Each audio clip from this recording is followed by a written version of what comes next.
Good morning, this is Larry with another modern day parable. Today's parable is called Jesus Really Loves You.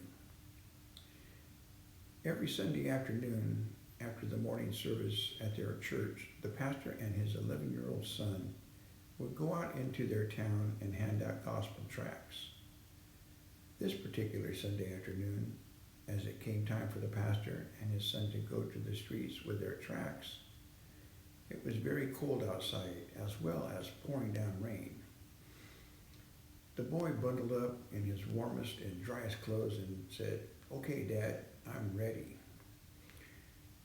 His pastor dad asked, "Ready for what?" "Dad, it's time we gather our tracts together and go out." Dad responds, "Son, it's very cold outside and it's pouring down rain." The boy gives his dad a surprised look, asking, "But Dad, aren't people still going to hell, even though it's raining?" Dad answered, "Son, I am not going out in this weather." Despondently, the boy asked, "Dad, can I go, please?" His father hesitated for a moment, but said, "You can go. Here are the tracts. Be careful, son." "Thanks, Dad." And with that, he was off and out into the rain. This 11-year-old boy walked the streets of the town, going to door and handing everybody he met in the street a gospel tract. After hours of walking in the rain, he was soaking, bone-chilled wet, and down to his very last tract.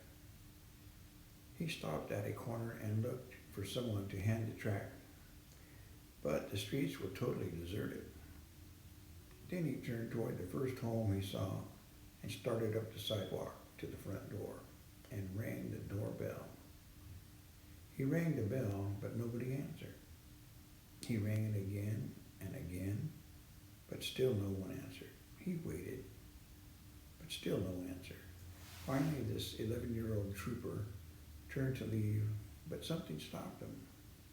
Again, he turned to the door and rang the bell and knocked loudly on the door with his fist. He waited, something holding him there on the front porch. He rang again, and this time the door slowly opened. Standing in the door was a very sad-looking elderly lady. She softly asked, "What can I do for you, son?" With radiant eyes and a smile that lit up her world, this little boy said, "Ma'am, I'm sorry if I disturbed you, but I just want to tell you that Jesus really does love you. I came to give you my very last gospel tract, which will tell you all about the love and his great joy." With that, he handed her the last tract and turned to leave. She called to him as he departed, "Thank you, son, and God bless you."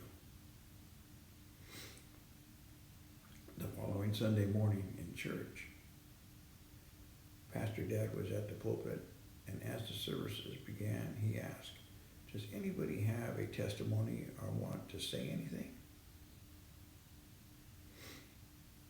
Slowly, in the back of the row of the church, an elderly lady stood to her feet. As she began to speak, a look of glorious radiance came from her face. "None of you in this church know me. I've never been here before, but last Sunday, I was not a Christian. My husband passed on some time ago, leaving me totally alone in this world. Last Sunday, being a particularly cold and rainy day, it was even more so in my heart as I came to the end of the line where I no longer had any hope or will to live.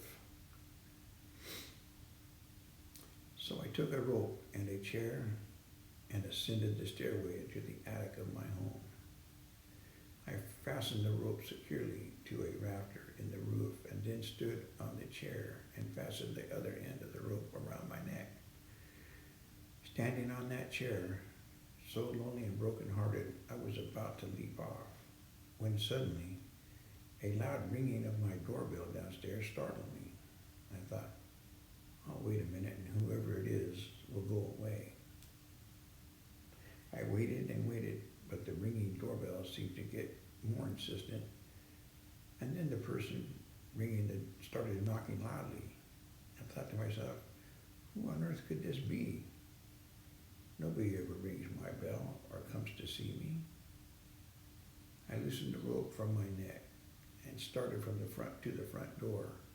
All the while, the bell rang louder and louder. When I opened the door and looked, I could hardly believe my eyes. There on my front porch was the most radiant and angelic little boy that I'd ever seen in my life. His smile. Oh, I could never describe it to you. But the words that came from his mouth caused my heart, that had long been dead, to leap to life. As he explained with a cherub-like voice, "Ma'am, I just came to tell you that Jesus really does love you." Then he gave me this gospel tract that I now hold in my hand. As the little angel disappeared back into the cold and rain, I closed my door and read slowly every word of this gospel tract. Then I went up to my attic to get my rope and chair. I wouldn't be needing them anymore. You see, I am now a happy child of the King, and since the address of your church was on the back of this gospel tract, I have come here to personally say thank you to God's little angel who came just in the nick of time, and by so doing spared my soul from the eternity in hell. There were no dry eyes in the church, as shouts of praise and honor to the King resounded off the very rafters of the building. Pastor Dad descended from the pulpit to the front pew where the little angel was seated. He took him in his arms and sobbed uncontrollably.